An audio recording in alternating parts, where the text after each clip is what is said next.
বাঁক নিল ঘূর্ণিঝড় শক্তি। শুরু হলো পশ্চিমবঙ্গের জেলায় জেলায় ঝড় বৃষ্টি। ইতিমধ্যেই মৎস্যজীবীদের সমুদ্রে যেতে নিষেধাজ্ঞাও জারি করেছে আলিপুর আবহাওয়া দপ্তর। তো বন্ধুরা, ঘূর্ণিঝড় শক্তি এই মুহূর্তে ঠিক কোথায় রয়েছে, এর প্রভাবে ঠিক কোন কোন জেলাগুলিতে ভারী বৃষ্টির সতর্কবার্তা জারি করেছে আবহাওয়া দপ্তর, আসুন আপনাদেরকে এই ভিডিওটিতে একদম ডিটেলসেই জানিয়ে দেই। তো অবশ্যই ভিডিওটিতে আপনারা প্রত্যেকেই প্রথম থেকেই শেষ পর্যন্ত সঙ্গে থাকবেন। বঙ্গোপসাগরে তৈরি হচ্ছে ঘূর্ণিঝড় শক্তি। এই ঘূর্ণিঝড় শক্তির প্রভাবে রাজ্যের জেলায় জেলায় ঝড় বৃষ্টির সতর্কবার্তাও জারি করা হয়েছে।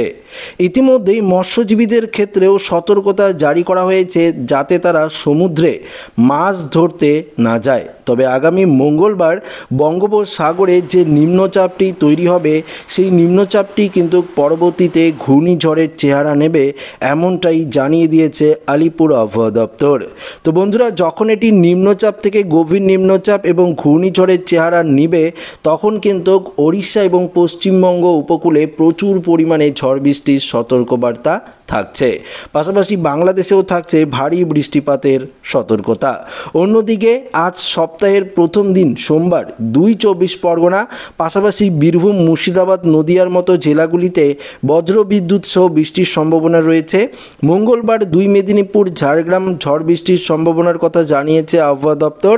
আগামী বুধবার থেকে রাজ্যের উপকূলবর্তী জেলাগুলিতে অর্থাৎ দক্ষিণ 24 পরগনা, পূর্ব মেদিনীপুরে ভারী বৃষ্টির সম্ভাবনাও কিন্তু রয়েছে।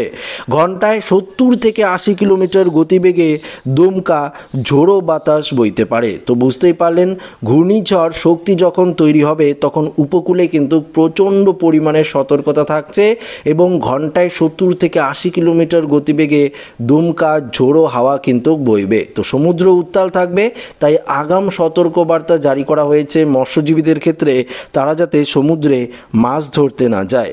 শুধুমাত্র পশ্চিমবঙ্গ নয়, বৃষ্টিপাতের অর্থাৎ শুধুমাত্র দক্ষিণবঙ্গ নয়, বৃষ্টিপাতের সতর্কতা থাকছে উত্তরবঙ্গের জেলাতেও। যেমন উত্তরবঙ্গের দার্জিলিং, কালিম্পং, আলিপুরদুয়ার, কোচবিহার, জলপাইগুড়ি জেলায় ভারী বৃষ্টির সতর্কবার্তা রয়েছে। সকালের দিকে উত্তরবঙ্গের জেলাগুলিতে হালকা মাঝারি ঝিরিঝিরি বৃষ্টিপাতের সম্ভাবনা দেখা দিয়েছিল, তবে রাতের দিকে উত্তরবঙ্গে আরও একটু ভারী বৃষ্টিপাতের সম্ভাবনা কিন্তু রয়েছে। 40 থেকে 50 কিলোমিটার গতিবেগে উত্তরবঙ্গেও দমকা ঝোড়ো বাতাস বইতে পারে। সঙ্গে বেশ কয়েকটি জেলায় কালবৈশাখী ঝড়েরও পূর্বাভাস রয়েছে। তবে পশ্চিমবঙ্গের পাশাপাশি এই বৃষ্টিপাতের সতর্কতা রয়েছে বাংলাদেশের রংপুর সাইডের বেশ কয়েকটি জেলায়, পাশাপাশি বাংলাদেশের সিলেটেও আমরা ভারী বৃষ্টিপাত লক্ষ্য করতে পারছি। সবথেকে বেশি বৃষ্টিপাত যেটা হবে সেটা হচ্ছে ত্রিপুরায় আমরা প্রচুর পরিমাণে বৃষ্টিপাত লক্ষ্য করতে পারবো এবং অসমের দিকেও বৃষ্টিপাত থাকছে।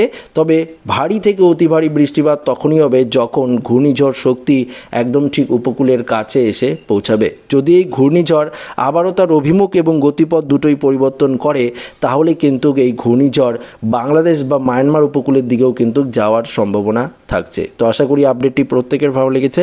ভিডিওটি ভালো লাগলে লাইক করে নেবেন, বন্ধুদের সাথে শেয়ার করে নেবেন, নতুন হয়ে থাকলে চ্যানেলটিকে সাবস্ক্রাইব করে নেবেন। ধন্যবাদ।